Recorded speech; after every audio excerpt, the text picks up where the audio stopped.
This is the Desmond Show.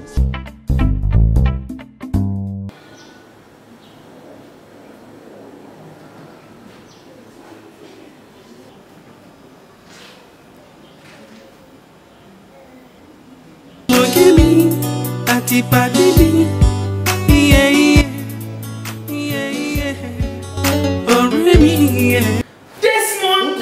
What? Desmond, why did you cheat in the housemaid? Why? Yes! I'm not cheating! I'm just here now watching TV. I'm not cheating. Why did you make me cheat in the housemaid? Wait, oh, you had a dream that I was cheating or I'm cheating. You're cheating with the housemaid! What's a dream now? You just said it's a dream now. I didn't cheat yet now. I'm not So you want to cheat before you have beat you? Oh, what's this one now? One time for Jazzy Body. I'm the owner of them boys. MC Desmond Cares.